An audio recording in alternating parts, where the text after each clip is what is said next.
Έχουμε τον κύριο Νίκο Στεριούλα κοντά μας, καθηγητής αστροφυσικής, αστρονομίας και μηχανικής στο Αριστοτέλειο Πανεπιστήμιο της Θεσσαλονίκης μας. Καλησπέρα σας, κύριε καθηγητά. Καλησπέρα σας.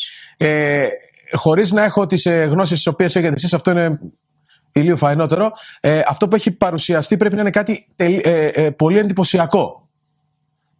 Πράγματι ήταν μια εικόνα που οι αστροφυσικοί περίμεναν δεκαετίες να έρθει η μέρα να την αντικρίσουν, διότι σήμερα είδαμε για πρώτη φορά αυτό που δεν φαίνεται. Έτσι το χαρακτήρισαν και οι επιστήμονες που ήταν υπεύθυνοι του πειράματος αυτού. Δηλαδή είδαμε για πρώτη φορά την σκιά μιας μαύρης τρύπας. Εντυπωσιακό, θα μας το εξηγήσετε. Ζητώ 2 λεπτά υπομονή, γιατί πρέπει να πάω σε διαφήμιση και επιστρέφουμε για να μας εξηγήσετε τι είναι η μαύρη τρύπα. Βρεφικά για εσάς, αλλά πολύ χρήσιμα για μας.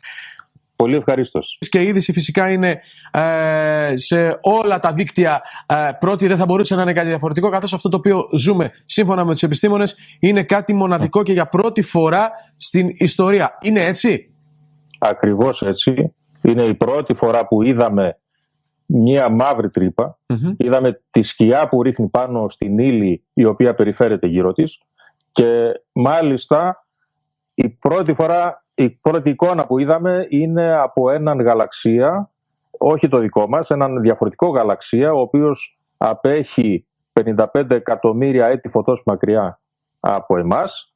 Εκεί στο κέντρο αυτού του γαλαξία βρίσκεται μια μαύρη τρύπα, η οποία έχει μάζα 6,5 δισεκατομμύρια φορές τη μάζα του δικού μας ήλιου, και εκεί η ύλη είναι συγκεντρωμένη σε μια πολύ μικρή περιοχή, τόσο μικρή περιοχή που ακόμη και το φως δεν μπορεί να διαφύγει. Ονομάζεται ορίζοντας γεγονότων αυτή η ιδεατή επιφάνεια που περιβάλλει αυτή την περιοχή. Και άρα η ίδια μαύρη τρύπα στο κέντρο του γαλαξία δεν εκπέμπει φως. Οτιδήποτε βρεθεί όμως κοντά της εκπέμπει έντονα, και είδαμε για πρώτη φορά τη σκιά που ρίχνει η μαύρη τρύπα πάνω σε αυτή την ύλη που βρίσκεται γύρω της. Όταν λέμε μαύρη τρύπα, μπορούμε απλοϊκά να εξηγήσουμε στον κόσμο τι είναι αυτό το οποίο βλέπουμε? Μπορεί να εξηγηθεί με απλά λόγια? Οι μαύρες τρύπες είναι τα πιο ακραία αντικείμενα που υπάρχουν στο σύμπαν, από την άποψη ότι η ύλη που βρίσκεται παγιδευμένη στο κέντρο της αναγκάζεται και ταξιδεύει μέχρι ακριβώς το κέντρο της. Δεν γνωρίζουμε τι παθαίνει η ύλη όταν πλέον συγκεντρωθεί σε τόσο μεγάλες πυκνότητες.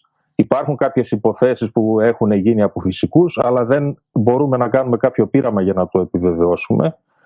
Αυτό όμως που γνωρίζουμε, ότι παγιδεύει τα πάντα. Η ύλη, φως που έρχεται κοντά της, παγιδεύεται στο εσωτερικό της, και βρίσκονται αυτές οι μαύρες τρύπες και σε όλο το γαλαξία, διότι είναι τα τελικά στάδια εξέλιξης των αστέρων μεγάλης μάζας, αλλά και στο κέντρο του γαλαξία βρίσκονται μαύρες τρύπες με μάζα εκατομμύρια έως δισεκατομμύρια φορές τη μάζα ενός ήλιου.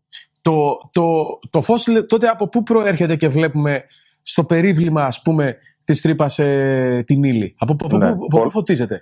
Πολλές φορές συμβαίνει να υπάρχει ακόμη ύλη η οποία δεν έχει πέσει μέσα στη μαύρη τρύπα.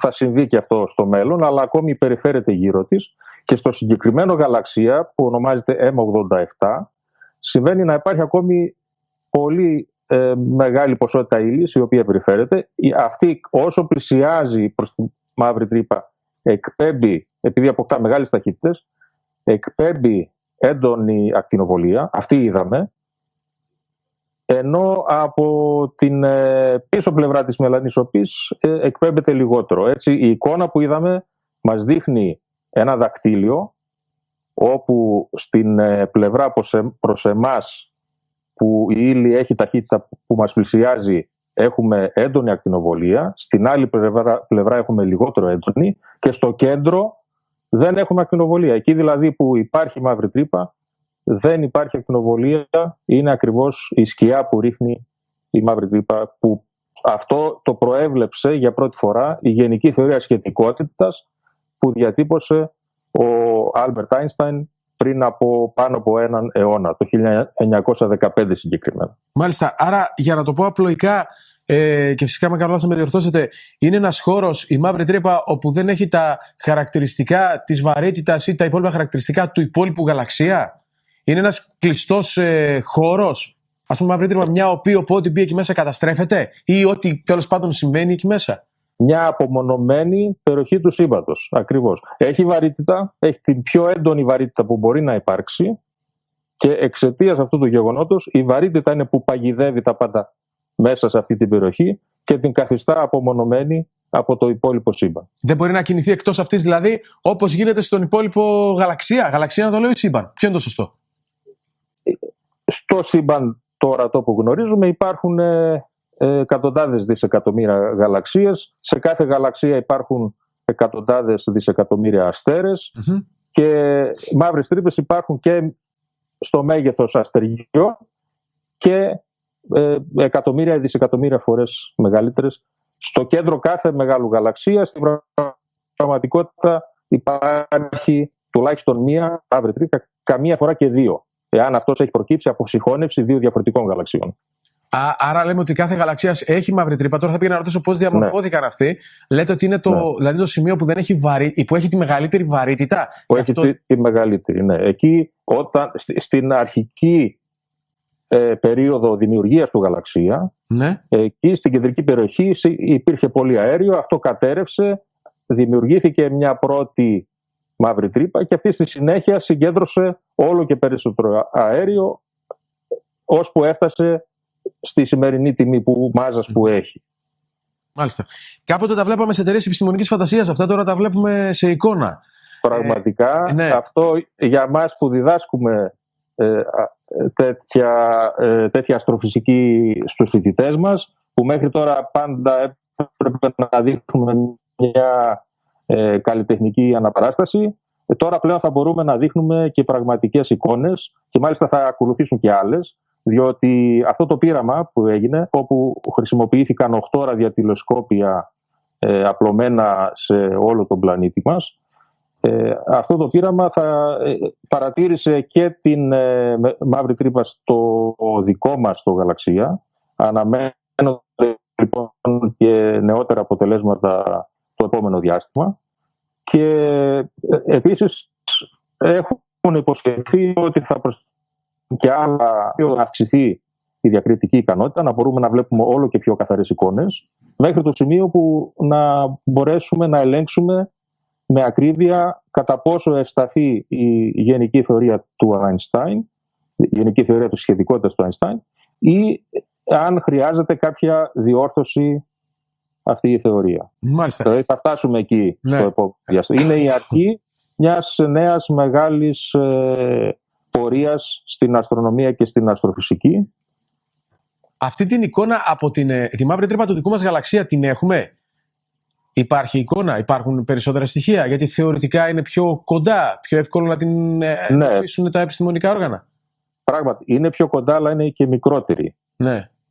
Οπότε στον ουρανό η διάμετρος, η γωνιακή διάμετρος φαίνεται περίπου ίδια με αυτήν στον πιο απομακρυσμένο γαλαξία, τον M87.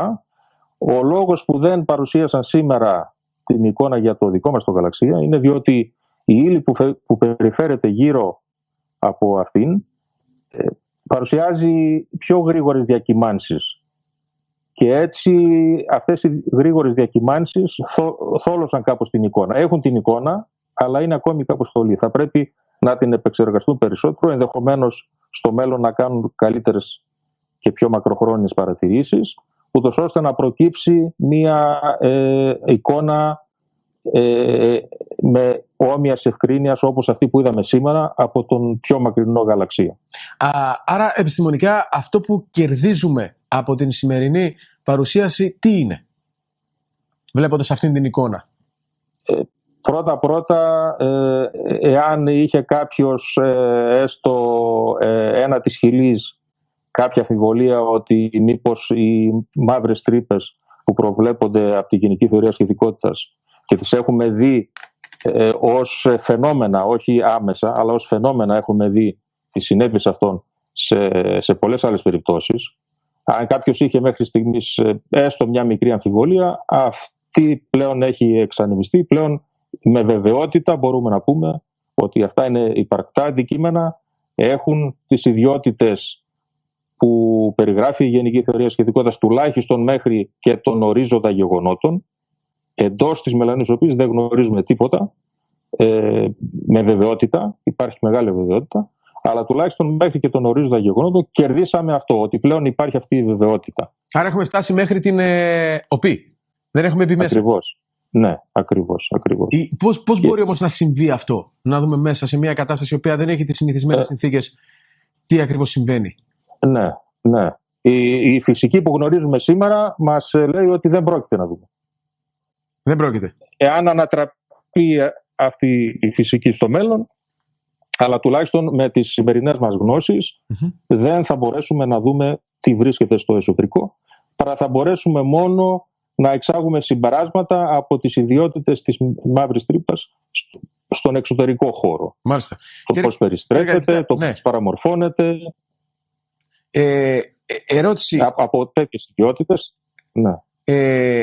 Όταν φτάνει κάτι στη μαύρη τρύπα, μπαίνει εκεί και χάνεται. Δεν μπορεί να γυρίσει μέσα στο γαλαξία, ούτε να έχει τροχιά, ούτε οτιδήποτε άλλο. Αυτό σημαίνει ότι κάποια στιγμή ένας γαλαξίας καταλήγει μετά από χρόνια, βέβαια πολλά, καταλήγει εκεί. Εκεί κάπου τελειώνει δηλαδή αυτό που λέμε σήμερα ο κόσμος.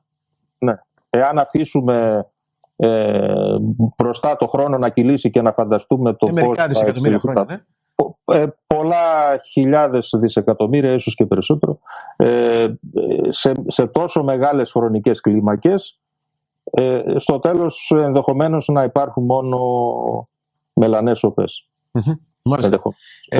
Αλλά αυτό το λέω ως ένα ενδεχόμενο, διότι υπάρχουν πιθανόν και άλλα ενδεχόμενα, άρα δεν είναι κάποια βεβαιότητα. Το σημαντικό είναι ότι έχουμε αποκτήσει πλέον τη δυνατότητα να απεικονίζουμε το άμεσο περιβάλλον της μελανής οπής και με την προσθήκη νέων ραδιοτηλεσκοπίων, όχι μόνο στη Γη, ήδη συζητιέται το σενάριο να κατασκευαστούν ραδιοτηλεσκόπια στο διάστημα, τα οποία θα είναι απαλλαγμένα και από το μέγεθος της Γης, διότι αυτή τη στιγμή η διακριτική ικανότητα περιορίζεται από το μέγεθος της Γης. Πηγαίνοντας όμως στο διάστημα μπορούμε να έχουμε όσο καλή διακριτική ικανότητα θέλουμε και επίσης δεν θα επηρεάζει ο καιρός τις παρατηρήσεις. Έτσι. Σήμερα με αυτές τις παρατηρήσεις που έγιναν έπρεπε ταυτόχρονα σε 8 διαφορετικές περιοχές της Γης, τοποθεσίες της Γης, να υπάρχει άψογος καιρός, ούτως ώστε να μπορέσουν να γίνουν αυτές οι παρατηρήσεις. Τέτοιοι περιορισμοί στο διάστημα δεν υπάρχουν. Είναι σίγουρο ότι θα υπάρχουν τέτοιες αποστολές και έτσι το μέλλον, παρόλο που οι μαύρες τρύπες είναι σκοτεινές, το μέλλον αυτής της αστροφυσικής είναι λαμπρό. Και πρέπει να φωτιστεί. Έτσι. Το μέλλον αυτό εννοώ. Συγγνώμη, τώρα δεν θα... Και πρέπει λέω να φωτιστεί όλος αυτός ο σκοτεινός κόσμος. Ακριβώς. Θα ήθελα να τονίσω την τεράστια συμβολή ενός Έλληνα.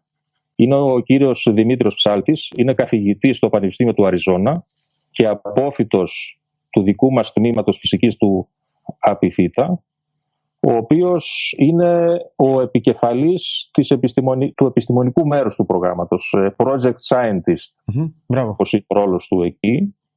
Και πραγματικά θέλω και δημοσίως να εκφράσω τα θερμά συγχαρητήρια για τη συμβολή του και για την τεράστια επιτυχία που είχε αυτό το πείραμα. Μάλιστα. Είναι πολύ σημαντικό, που σημαίνει ότι περιμένουμε και άλλα πράγματα και είναι πράγματα που μας κάνουν λίγο να ξεφύγουμε, κύριε καθηγητά, από τα επίγεια. Έτσι, να αλλάξουμε λίγο επίπεδο. Πραγματικά. Πραγματικά. Τώρα, κλείνοντας,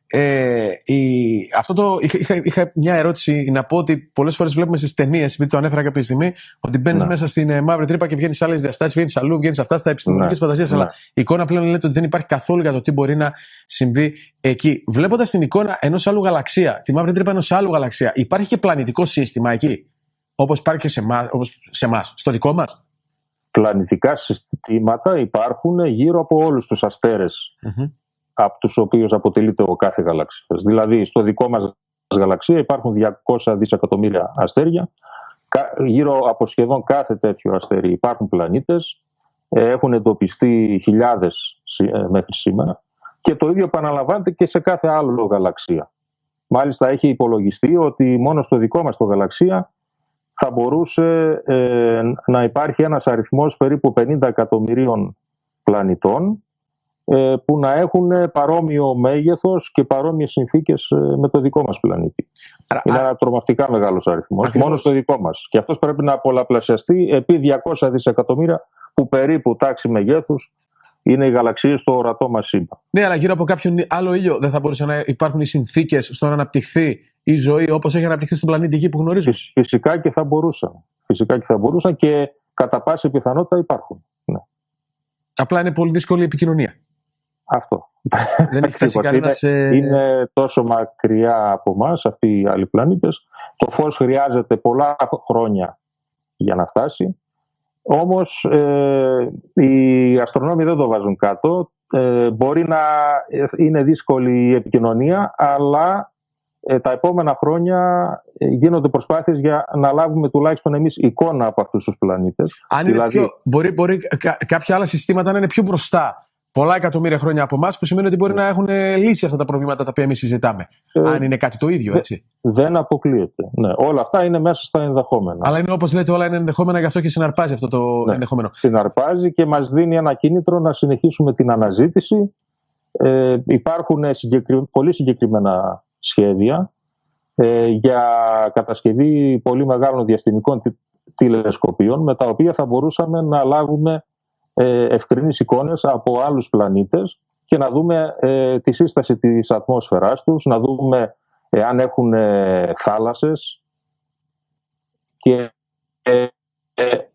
αν έχουν ίσως και βλάστηση από το χρώμα στην επιφάνειά τους. Αυτά με τηλεσκόπια που... Ναι. Μην δούμε κανένα να περπατάει. Τόσο καλή ευκρίνεια πολύ δύσκολα θα πετύχουμε. Ναι. Αλλά τουλάχιστον να διακρίνουμε λεπτομέρειες στην επιφάνεια. Αυτό το σχέδιο, το συγκεκριμένο σχέδιο θα αξιοποιήσει μελλοντικά ακριβώς πάλι τη γενική θεωρία σχετικότητας. Δηλαδή το φως από αυτούς τους πλανήτες εκτρέπεται από το βαρυτικό πεδίο του ήλιου, συγκεντρώνεται περίπου 550 φορές την απόσταση της Γης από τον ήλιο, σε τόσο μακρινή απόσταση, συγκεντρώνεται σε ένα συγκεκριμένο σημείο και εάν εκεί στηθεί μια σειρά από τηλεσκόπια, θα μπορέσουν να μας δώσουν μια τέτοια καλή απεικόνηση ενός τέτοιου πλανήτη. Είναι ένα μακρόπνο σχέδιο, θα πάρει κάποιες δεκαετίες να υλοποιηθεί. Είναι τρομακτικά πράγματα αυτά. Αλλά είναι τεχνολογικά εφικτό. Αυτό είναι το ελπιδοφόρο. Είναι εφικτό, γιατί αν συζητούσαμε πριν από 50-60 χρόνια για το τι συμβαίνει σήμερα και τι δυνατότητες έχετε εσείς οι επιστήμονες στη διάθεσή σας, θα λέγαμε και τότε ότι θέλει μερικές δεκαετίες. Έτσι δεν είναι? Ακριβώς, αυτό έτσι εξελίσσεται. Θέλει. Άρα μιλάμε για το μέγεθος της μαύρης τρύπας, η οποία φωτογραφήθηκε από τα τηλεσκόπια, σημαίνει ότι μιλάμε για έναν πολύ μεγαλύτερο γαλαξία από το δικό μας, έτσι? Αυτό, ο M87, ναι, είναι πολύ μεγαλύτερος, διότι έχει βρεθεί πως το μέγεθος των μελανών οπών που βρίσκονται στο κέντρο των γαλαξιών έχει μια αναλογία με το μέγεθος του ίδιου του γαλαξία. Μάλιστα. Και έτσι όσο μεγαλύτερος είναι ο γαλαξίας, κατά κανόνα ανάλογα είναι και η μάζα του μεγαλύτερη. Καταπληκτικό. Πολύ υλικό, γιατί εμείς βλέπουμε απλά την εικόνα την οποία μας έδωσε σήμερα η επιστημονική κοινότητα στη διάθεσή μας, αλλά εσείς έχετε πολύ τροφή για μελέτη, για έρευνα, για αποτελέσματα, έτσι δεν είναι? Πάντως, από ό,τι κατάλαβα από αυτά τα οποία λέτε, με τα μέσα που δεν είχε ο Αϊνστάιν, γι' αυτό έχει ξεχωρίσει βέβαια, σημαίνει για μια τρομακτική ανακάλυψη της εποχής, η οποία ακόμα και σήμερα υπάρχει, έτσι, ως θεωρία μάλλον, έτσι, όχι ανακάλυψη. Η διατύπωση της γενικής θεωρίας σχετικότητας από τον Αϊνστάιν ήταν πράγματι ένα μεγάλο άλμα. Εκείνη την εποχή υπήρχε ένα ανεξήγητο φαινόμενο που αφορούσε την κίνηση του πλανήτη Ερμή γύρω από το δικό μας ήλιο, που δεν μπορούσε να εξηγηθεί με απόλυτη ακρίβεια η κίνηση αυτή με βάση την ευτόνια θεωρία βαρύτητας, και έτσι υπήρχε ένα τεράστιο κίνητρο να διατυπωθεί, να βρεθεί μια νέα θεωρία. Πολλοί προσπάθησαν Και μάλιστα ένας άλλος διάσημος επιστήμονας, ο Χίλμπερτ, λίγες μέρες μετά τον Αϊνστάιν, διατύπωσε και αυτός ακριβώς τις ίδιες εξισώσεις. Αλλά ο Αϊνστάιν ήταν αυτός που πρόλαβε όλους και έτσι σήμερα αυτός κυρίως αναφέρεται ως πατέρας της θεωρίας αυτής, και δικαίως φυσικά. Αλλά ήταν θα έλεγα και μια φυσιολογική εξέλιξη. Δηλαδή εκείνη την εποχή αυτό το ανεπίλητο πρόβλημα της κίνησης του Ερμή οδηγούσε τις εξελίξεις προς την διατύπωση μιας νέας θεωρίας. Και πολλές άλλες εξελίξεις, όπως η διατύπωση των εξισώσεων που διέπουν τον ηλεκτρομαγνητισμό, πολλές άλλες λοιπόν εξελίξεις εκείνη την εποχή οδηγούσαν τα πράγματα σε αυτή την κατεύθυνση. Εάν δεν το κατάφερνε πρώτος ο Αϊνστάιν, θα ήταν ο Χίλμπερτ ή θα ήταν κάποιος άλλος στη θέση τους. Μάλιστα. Οι ίδιες πληροφορίες έχουμε και από την κβαντομηχανική.